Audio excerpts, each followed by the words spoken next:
This story happened when I was 15, but even now, it makes my skin crawl. I grew up in a quiet southern town right alongside the Natchez Trace. For those who don't know, the Trace is this endless, federally protected stretch of road. It's dense, historic land, completely cut off from the modern world. No street lights, no buildings for miles, just a narrow two-lane road cutting through ancient Indian burial mounds and unmarked Civil War graves. Growing up, we all heard the rumors. Locals whispered about people disappearing into those woods, and the unwritten rule was simple. Never, under any circumstances, go out on the Trace after dark. But when you're 15, you think you're invincible. It was late spring. My friend and I decided to go hiking. We loved going off-trail, pushing deeper into the thick woods where nobody ever set foot. We lost track of time. By the time we realized how late it was, dusk was already heavy, turning the trees into long, distorted shadows. That's when the forest suddenly opened up into a massive, isolated clearing. And right in the middle of it sat an old, beat-up pickup truck. That was the first massive red flag. Vehicles are strictly illegal out there. But what paralyzed us were the two men standing beside it. They had shovels in their hands. Next to them was a massive, freshly dug pit in the dark dirt. The tailgate of the truck was down, but from our angle, we couldn't see what was hidden in the back. Then, they looked up. For 2 agonizing seconds, everything went dead silent. Nobody moved.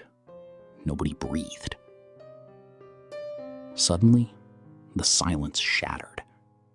The 2 men slammed the truck doors, cranked the engine, and slammed on the gas, driving full speed directly at us. Panic took over. We bolted back into the dense trees, praying the thick trunks would stop them. We heard the truck screech to a halt right at the tree line behind us. Doors slammed. Heavy boots started pounding the ground. They were chasing us. We ran blindly through the pitch-black woods for what felt like hours before throwing ourselves into a deadfall of rotted, fallen trees. We held our breath, burying ourselves in the dirt. Then came the worst part. The barking. They had dogs with them. Through the heavy breathing and the distant barking, a voice echoed through the dark trees. It was loud, mocking, and close. I can't see you, but I can hear you. And my dogs are going to find you. We froze. We didn't move an inch. We didn't even dare to wipe the sweat from our eyes. We just waited in that freezing darkness, listening to the footsteps circle around us, until finally, we heard the distant rumble of the truck engine starting up and fading away into the night. We walked back to our car in absolute silence. Every single pair of oncoming headlights on the drive home made my heart drop into my stomach. I was convinced it was them, hunting us down. I never found out what those men were burying that night. When I was a kid, I always thought it was a body. It's the perfect spot. No one would ever look. But now that I'm older, I think it might have been something else. Cartel drugs, dirty money, blood money. But what truly terrifies me now is how small my town is. Sometimes when I'm out getting groceries or waiting at a red light, I look at the driver in the car next to me and wonder, was it them? How many times have I stood in line behind a monster without even knowing it?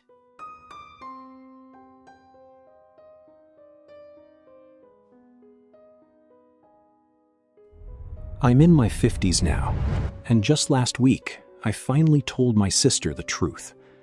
I finally explained why I was so suffocatingly overprotective when we were kids. This happened back in the mid-1980s. I was 12, and my sister was only 9. Every single day, we walked home from school together, along a route we knew by heart. It's funny how a single memory can remain so terrifyingly vivid for 40 years. But even now, I can still feel the exact moment the hair on my arm stood up. We were about halfway home when I noticed a man on the side of the road. He looked like an older shoe repairman, just sitting there trying to earn a few bucks. My sister was an incredibly lively girl, and to be honest, she was the prettiest kid in her classroom, maybe even on our entire block. The very second that man looked at her, a violent chill ran down my spine. It wasn't just a bad feeling. It was that primitive, raw creepiness that makes your skin crawl instantly. As we walked past him, every sense in my body went on high alert.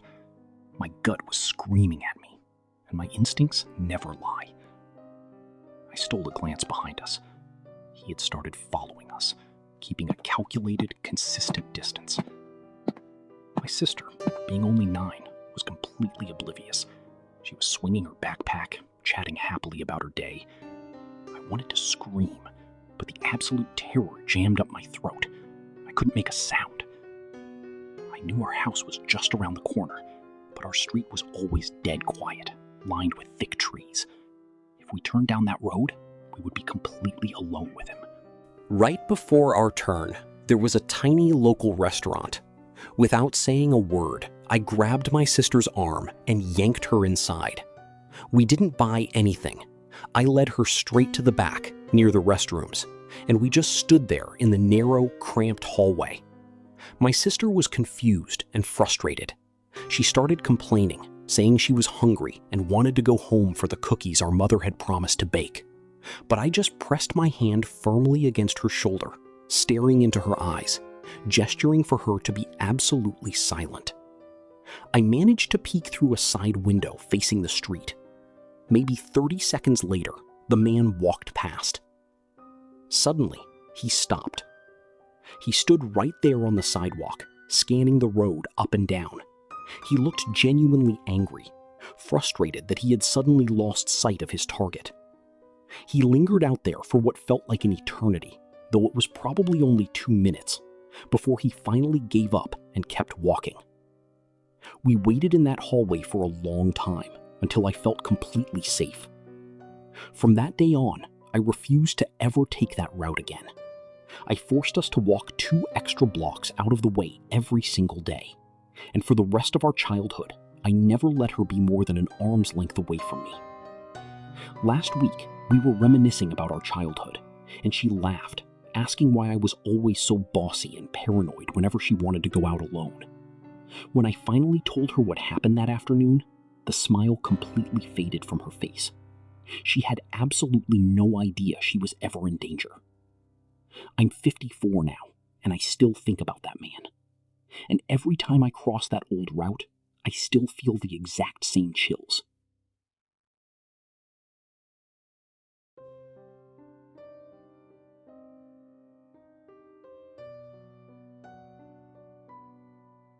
I'm sharing this simply to get a disturbing experience from my past off my chest. It still makes my stomach turn. A few years ago, a close friend gave me and my partner a USB drive packed with music to listen to in the car. After about 6 months, we got tired of the same tracks, so my partner plugged the drive into our computer to add some new songs. He decided to format the drive entirely, but during the process, he stumbled upon a deeply hidden folder. Inside were hundreds of photos. At first, it looked like a bizarre collection: celebrities, news anchors, older women, and folders labeled as mom's friends. But as we kept scrolling, we froze. There were photos of me, along with several other women from our immediate social circle. Some of these images had been sickeningly edited. He had drawn over them, distorting and exaggerating our bodies, and had even turned some into crude, twisted animations. Then, we opened a second folder. This one was infinitely worse. It was packed with photos he had taken secretly. Dozens of them, mostly of me, completely without my consent. Some looked ordinary at first glance. Photos of me just sitting around, talking, or looking at my phone. Others captured vulnerable moments, like when I bent over to pick something up. But the rest were incredibly invasive. There were extreme close-up photos of me sleeping, some clearly taken with a camera flash. In several shots, he had actually lifted the blankets to take photos under the covers while I was unconscious. There was even one horrific photo where his own hand was touching my body while I slept. Suddenly, so many unexplained things from the past began to make sense. I remembered one night after we went out, my purse mysteriously vanished from my car and was never seen again. He had been with us that night and had borrowed my car later on. I never suspected him back then, but now I am absolutely certain he stole it. Another memory flashed back. I was taking a shower while he was staying at our house. I distinctly heard rustling noises right outside the bathroom window, like someone moving through the bushes. I brushed it off at the time, but now I'm convinced he was trying to spy on me. He was always socially awkward and didn't have many friends, so we had taken him under our wing. Because of that, I trusted him blindly. That trust was a complete and utter mistake. The moment we discovered the folder, we confronted him and informed the other women whose photos were on that drive. He eventually sent me a text message apologizing. He claimed he was incredibly lonely, that he hadn't been with anyone in years, but admitted that it didn't excuse the disgusting violation. What made it even more painful was my partner's reaction. He didn't seem to take it seriously at all. In fact, after we broke up, I found out he had stayed in contact with that creep. It hurt deeply, but honestly, it didn't surprise me.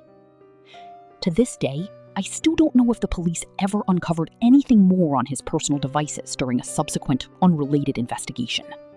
I never received any real answers.